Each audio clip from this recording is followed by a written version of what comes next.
Merhaba, ben Profesör Doktor Oğuz Ergin. Bugün size Tesla'nın arabalarında kullandığı yongalardan bahsedeceğim. Hani kendi kendine giden araçları nasıl gittiğinden biraz bahsetmek istiyorum. Ben küçükken TRT1'de, o zaman tek kanal vardı, Kara Şimşek diye bir dizi vardı. Böyle sol tarafta görüyorsunuz böyle bir araba vardı. Araba hem kendi kendine giderdi hem konuşurdu. Sürücüsü bir Michael vardı. Onunla konuşurdu. İkisi birlikte takımdı ve beraber böyle maceralara giderlerdi. Siz bu Kara Şimşek'i yeni nesiller Cem Yılmaz'ın Git'i olarak görmüş olabilirsiniz. Bazı Opet reklamlarında Cem Yılmaz Git olarak, kendisi Michael olarak bunu böyle biraz şakaya vurarak kendi kendine giden, konuşan arabayı kullandı. Buna atıfta bulunarak. Şimdi son zamanlarda kendi kendine giden araçların çok arttığını görüyoruz.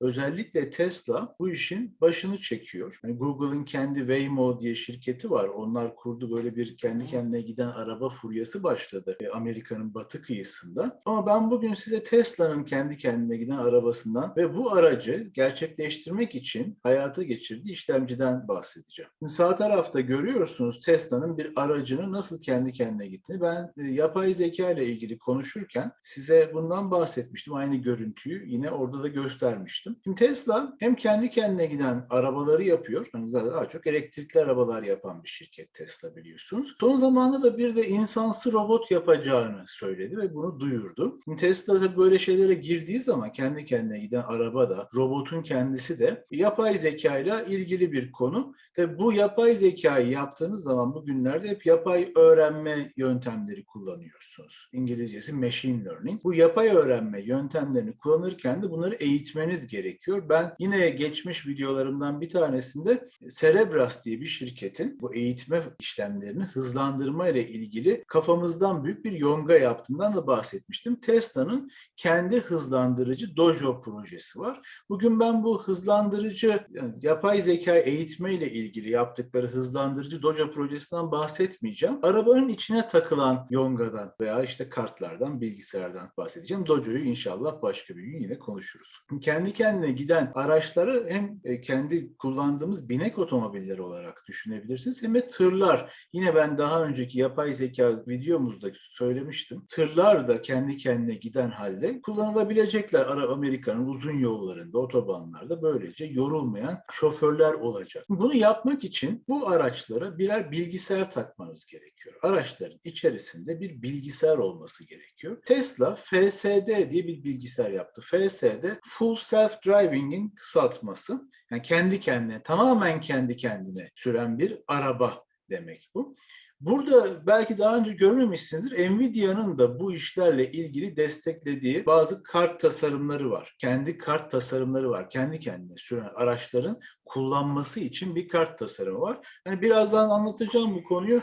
Bayağı da mantıklı bir şey Nvidia'nın bu işe girmesi aslında, ama bugün yine Nvidia'dan bahsetmeyeceğiz. Şimdi araba kendi kendine nasıl gidiyor? Ben bunu bir TEDx sunumundan aldım. Bir hocanın yaptığı araştırmayı anlatırken ki kullandığı sunumdan aldım. Şimdi kendi kendine gitmesi için aracın dışarıdan bakması, etrafa bakması gerekiyor. Yani kamerayla, bilgisayarla görü ve bir yandan da arabanın etrafını tanıması gerekiyor. Onun için de bazı duyarlar koymanız gerekiyor arabanın etrafına. Bu ikisini birleştirirken bir yandan da hani cep telefonlarımızı sürekli kullanıyoruz. Nerede olduğunuzu bilmeniz gerekiyor. Nerede olduğunuzu bilip nereye gideceğinizi bildiğiniz zaman zaten yol çizen algoritmalar var, biliyorsunuz. Şu anda Siri'ye şuraya giden yolu göster diyebildiğiniz gibi hangi yoldan gideceğinizi, nerede olduğunuzu bildikten sonra aradaki yolların tamamının ne kadar hızla gidileceğini de bazı trafik kurallarıyla haritadan bildiğiniz için etraftaki görüntüyle ve duyarlardan aldığınız bilgiyle bir karar veriyorsunuz. Gaza bas, frene bas, işte sağa çevir, sola çevir gibi kararlar veriyorsunuz. Arabalar kendilerini bu şekilde yönetiyorlar. Kendi kendine bu şekilde gidiyorlar. Peki kendi kendine giden bu araba etrafı nasıl görecek? Hani bizim insanlar olarak iki tane gözümüz var. Niye bir gözümüz yok? Çünkü iki gözden baktığınızda iki farklı görüntü geliyor aslında size. Ve bu iki görüntüyü birleştirdiğinizde bir derinlik hissi, ne kadar uzakta olduğunu, hangi cismin önünde olduğunu anlayabiliyorsunuz. Hani ne kadar fazla giriş olursa size, tek bir görüntü gibi birleştirse de beynimiz bunu, ne kadar fazla girişiniz olsa o kadar derinlik görebilirsiniz. görebilirsiniz. O kadar ayrıntı görebilirsiniz. İki kameradan bu yüzden bir derinlik hissi elde edebiliyorsunuz. Cisimlerin ne kadar uzakta olduğunu anlayabiliyorsunuz. Tesla'nın arabalarında toplam 8 tane kamera var. 3 kamera arabanın önünde. Şu ön taraftan ileri doğru bakıyorlar sürekli olarak. Bunlar farklı derinliklerde bilgi alıyorlar. Yani bir tanesi 250 metre ileriyi, bir tanesi birazcık daha geniş olarak 60 metre ileriyi görüyor. 2 kamera hemen şu yan taraflarda 2 kamera görüyorsunuz. Bu yan taraflarda 2 kamera geriye doğru bakıyor. Şu bir de hemen kenarlarda, yanlarda 2 kamera var. Bu da şöyle bir açıyla kenarlara doğru bakıyor. Böylece 3 ileri ve arkaya doğru 2 kamera, önden arkaya doğru bakan 2 kamera ve yanlara doğru bakan 2 kamera, 7 kamerayla önü ve yanı tarıyorsunuz. Bir kamera da geriye bakıyor. Aynı anda 6 tane, şöyle gördüğünüz 6 tane nokta var. Bunlar sesle çalışan duyarlar. Sensör, hani kötü Türkçesiyle. Bunlar şimdi ultrasonik demek ne demek? Yani duymadığınız, kulağınızın duymadığı sesle, ses dalgasıyla çalışan duyarlar bunlar. Ses atarak etrafta bir şey var mı, bir şey çarpıp geri dönüyor mu diye bakıyorlar. Bu da arabanın önünde ya da arkasında bir cisim olup olmadığını anlamasını sağlıyor. Hani görüntüye destek olmak açısından. Bazı araçlarda ve Tesla'nın önceki sürümlerinde ön tarafta bir radar da var. Radarla ön tarafta bir aygıt var mı diye anlamaya yarıyordu eskiden. Tesla buna gerek yok artık diyerek bunu kaldırdı. Bazı araçlarda lidar diye bir şey var. Etrafı lazer ateş ediyormuş gibi diye düşünün. Her tarafa lazer atıp etraftaki cisimlerden sekmesini sağlayarak, ki bunu Waymo kullanıyor mesela, Google'ın arabalarında var. O etrafta cisim var mı diye anlıyorlar. Hatta Elon Musk'ın ya bu çok boş bir şey, bedava bile verseniz takmayız biz arabamıza diye lidardan olumsuz bahsettiği de görülüyor. Yani arabasına lidar takanı var, lidar takmayanı var. Tesla takmamayı insan gibi görerek ve biraz da hissederek, arabanın etrafını hissederek bu kararı vermeyi düşünmüşler. Tabii bir insanın iki gözü var ve biz aynı anda bir yöne doğru bakıyoruz. Hani aynalara bakarken aynı anda öne de bakmıyorsunuz. Tabii böyle bir araç aynı anda 8 yöne birden bakıp aynı anda da 12 taraftan hissedecek şekilde tasarlanmış. Eğer güzel algoritmalar yazılırsa bunun insandan daha güvenli süreceğini, kör noktaları daha iyi göreceğini, yani sağ ve soldan gelen arabaları fark edeceğini görüyorsunuz değil mi? Yani siz öne bakarken de sağ ve solu görüyormuşsunuz gibi. Sanki kafanızın arkasında gözleriniz varmış gibi oluyor böyle bir araba tasarladığınızda. Bunların gerçek hayatta nasıl olduğuna bakarsanız Tesla'nın bu Full Self-Driving Demo diye bir ufak bir videosundan kesit gösteriyorum. Yani kendisi sonsuz döngüde gidiyor şu an, hep aynı şeyi görüyor diye düşünebilirsiniz ama sağa bakarsanız bakın, sol arkayı gösteren kameranın ve sağ arkayı gösteren kameranın aşağıda ne olduğunu ve orta menzilli kameranın ne gördüğünü ortadan görebilirsiniz. Bunun gibi işte bu 3 görüntü bu ama toplamda 8 görüntü alıyor. Bir geri, 3 ileri, 2 yana doğru ve 2 de geri çapraza olmak üzere. Böylece kör noktaları görüyor araba arkasındaki. Bu şekilde 8 tane görüntü alıyor. Şimdi siz bu kadar fazla görüntüyü alıp işleyip de bir anlam çıkarmanız gerekiyor değil mi? Ne anlayacaksınız? Arabaları anlayacaksınız. Hemen bir geri döndüğümüzde yani ne anlıyor bakın görüntüde? Arabaları, cisimleri, yakındaki plakaları, levhaları, etrafta size bilgi verebilecek her şeyi anlıyor ve onları bir kare içine alıyor. Bugün bunu yapmak için kullanılan araştırma alanı bilgisayarla görü alanı ve bilgisayarla görü en fazla yapay öğrenme ve derin öğrenme yöntemleriyle yapılıyor. Machine Learning, Deep Learning İngilizcesi. Yapay öğrenme yöntemlerini de daha önce ben bahsetmiştim. En son yaptığınız şey, bir şeyi eğitiyorsunuz, bir yapay sinir ağını eğitiyorsunuz ve ondan karar vermesini istiyorsunuz. Hani burada bir araba var mı? Burada bir levha var mı? Buna benzetiyor musun diye. En son işler matris çarpımına geliyor diye daha önceki videolarımda bahsetmiştim. Şimdi bunu aynı anda siz birçok yerden görüntü alıp bunu işleyeceksiniz ve aynı anda karar verip bir sonraki adımı planlayacaksınız. Değil mi? Şimdi normalde ben şimdi böyle konuşuyorum, bir kamera bana bakıyor. Normalde eğer odanızdaysanız bunun çok hızlı karar verecek bir mekanizması olmadığı için şu kameranın arkasında bir yapay zeka yok. Ya da olsa bile hani siz bunu yavaş yavaş yapabilirsiniz değil mi? Ama araba hızla giderken birçok kameradan aldığınız bilgiyle hızlı bir karar vermeniz gerekebilir. Özellikle acil durumlarda, kaza anlarında. Hani yandan bir araba yaklaşıyor, özellikle bir yandan bir hayvan çıkıyor, bir insan çıkıyor. Buna çarpmamak için anlık hızlı karar vermeniz gerekiyor. Tabii bunu karar vermek için bu cisimleri çok hızlı fark etmeniz gerekiyor. Aynı anda 8 kameradan ve 12 tane ses alıcısından etraftaki cisimlerin ne olduğunu anlayacak bu kadar fazla bilgi alıp işlemeniz gerekiyor. Bu yüzden Tesla bir FSD bilgisayarı yapmış. FSD Full Self-Driving bilgisayarı. Yani ben özellikle İngilizce kısaltmayı koyayım dedim ya bir yerlerde görürsünüz diye. FSD bilgisayarı yapmış. Bu bilgisayar bir karttan oluşuyor ve kartın üzerinde 2 tane yonga var. Burada bir turkuazla bir de maviyle işaretlenmiş 2 tane yongayı görüyorsunuz. Bu 2 yonga birbirinin aynısı. Bir kartın üzerine basılmış. Neden ikisi aynı? Çünkü güvenlikle işlem yapacağınız için, güvenli bir işlem yapmanız gerektiği için bu ikisinin adımları kilitlenmiş. İngilizce lockstep denilen bir şey vardır. Eğer güvenli bir işlem yapacaksınız, hataları düzeltmek ya da anlamak istiyorsanız aynı işi 2 defa hatta 3 defa normalde yaparsınız. Bu 2 işlemci aynı işi yapıyor. İkisi de birer karar veriyor bağımsız olarak. Daha sonra bu kart diyor ki acaba sağa mı gideceğiz, sola mı gideceğiz kararlarına bakıyor ikisinin birden. Acaba ikisi de aynı kararı mı verdi diye. Ve ikisi eğer bir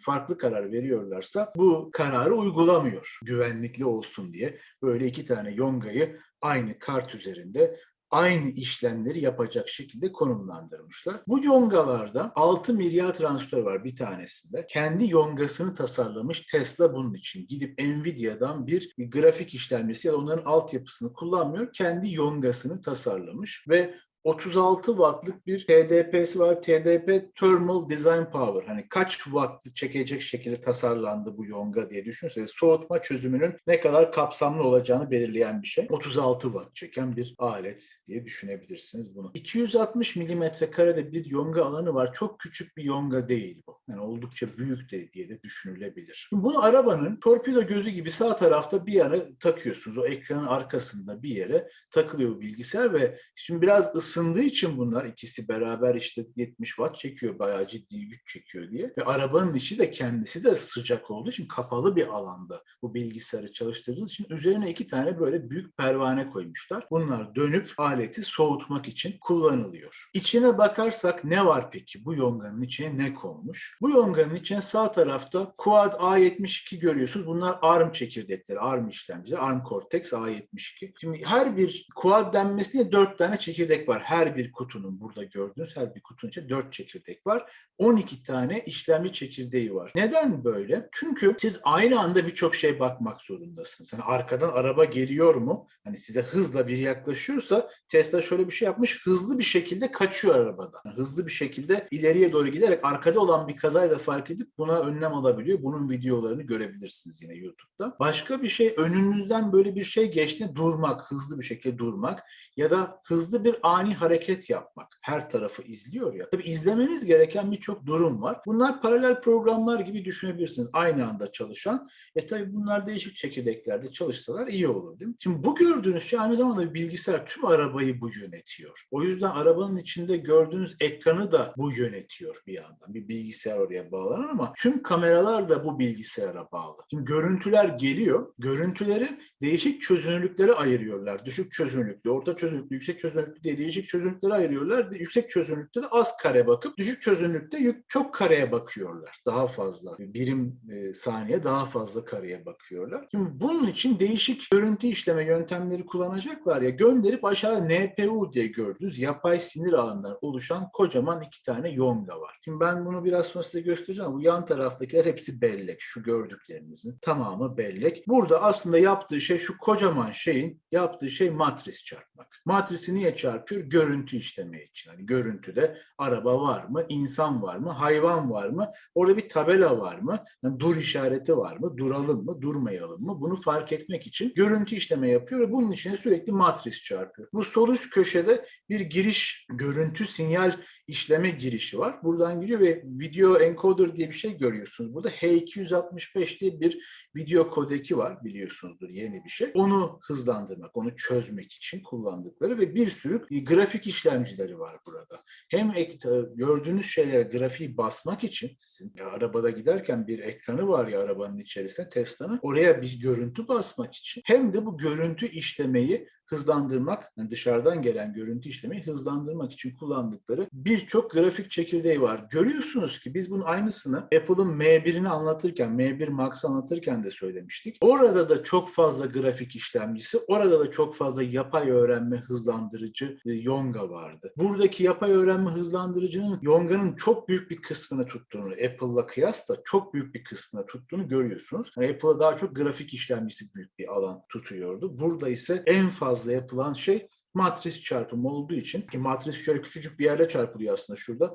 Geri kalan her şey bellek. Yani veriyi al, çarp, tekrar veriyi yaz diye tasarlanmış bir şey. Şu sağ üst köşede bir tane safety system görüyorsunuz. Bu güvenlik amacıyla aynı işi 2 kere yapıyor dedik ya, birbirlerine güvenliğini denetlesinler. İkisi de aynı şeyi yapıyorlar mı denetlesinler diye konmuş çekirdekler var üzerinde. Bu sağ tarafta da yanlarına takılan belleklerin denetleyicileri var. Eğer böyle geri gidersek şu yan taraftaki bellek yongalarını görüyorsunuz. Aynı Apple'ın yaptığı gibi yonganın yanında hemen bellekleri koyacaklarını bildikleri için denetleyicileri de bellek denetleyicilerini hemen yan taraflara yerleştirmişler. İçine bakarsak, yani az önce gösterdiğim o şeyleri kutu kutu çizersek böyle 2 GHz'lik işlemci çekirdekleri, 2 GHz'de çalışan yapay öğrenme hızlandırıcıları ve 1 GHz'de çalışan grafik işlemcileri var. Ve yukarıda görüyorsunuz kameralardan gelen girişlerin doğrudan grafik işlemcisi iletilmesi için yukarıda bir giriş çıkış birimi var. 600 gigaflop hiç de az olan bir işlem yeteneği değil. Oldukça yüksek bir işlem yeteneği. Ve aşağıda teraop cinsinden görüyorsunuz. 36 tera operation per second. Yani siz giga dediğinizde milyar, tera dediğinizde trilyon olduğunu düşünürseniz 36 trilyon işlem yapıyor saniyede. Zaten sizin o kadar fazla işlem yapmanız gerek ki saniyede, nanosaniyede karar vermeniz gerekecek çünkü. Yani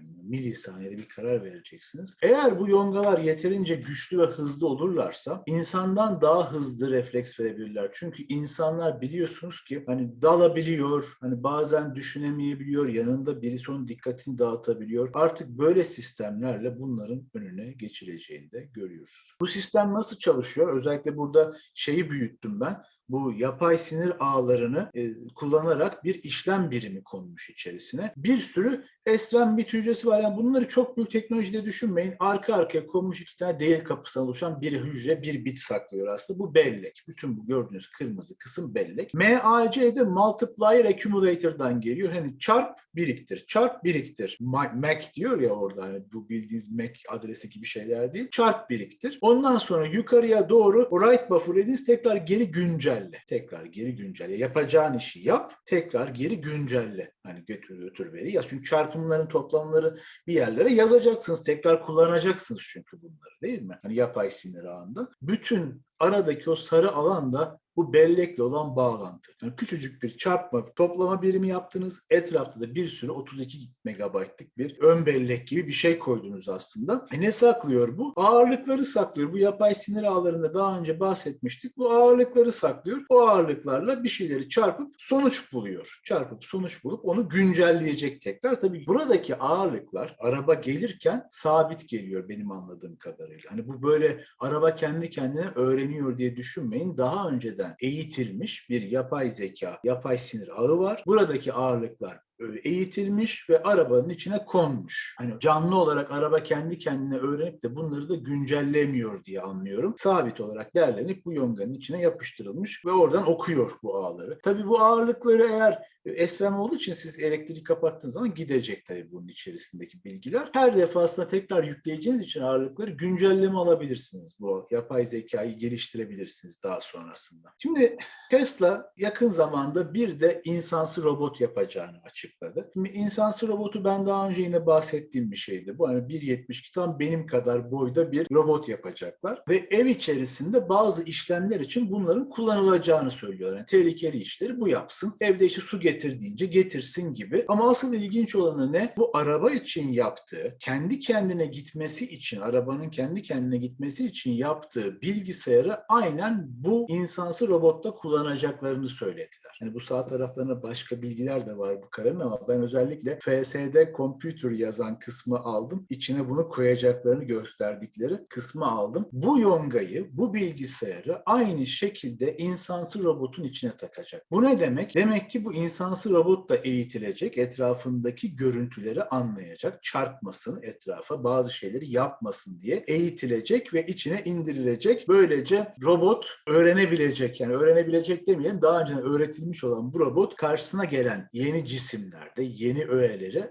anlayacak, ona göre karar verebilecek diyebiliriz. Şimdi bunlar, bu robotlar ve arabalar, bunların hepsi Dojo kullanılarak eğitilecek. Dojo'yu başka bir zaman ayrıca anlatmak istiyorum. Kısacası kara şimşekler artık aramızda. Arabaların kendi kendini sürdüğü zamanlar geldi. Tabii bu büyük bir işlem yeteneği gerektiriyor arabanın içerisinde ve artık bu tarz bir araba şirketinin kendi yongasını yaptığını görüyoruz. Artık donanım tasarımı tüm şirketlerin içine girmiş vaziyette. Tüm yazılım şirketleri kendi uygulamalarına özel olarak kendi donanımlarını geliştiriyorlar ve yapay zeka hızlandırıcılar artık tüm donanımlarda var. Apple'ın M1 Max'ında da vardı. Şimdi size gösterdiğim Tesla'nın bu FSD bilgisayarında da yongasında da aynı yapay öğrenme hızlandırıcılarını, matris çarpıcı donanımları kullandıklarını görüyoruz. Sağ taraftaki araba da biraz kara şimşeğe artık benziyor gibi, bir tek önündeki lambaları yok herhalde. Ben heyecanla Tesla'nın yaptığı insansı robotun da ne şekilde davranacağını görmeyi bekliyorum. Bundan sonrasında da yapay zeka hızlandırıcıların daha fazla bilgisayar mimarisi alanında yer alacağını görüyorum. Teşekkürler dinlediğiniz için. Görüşmek üzere.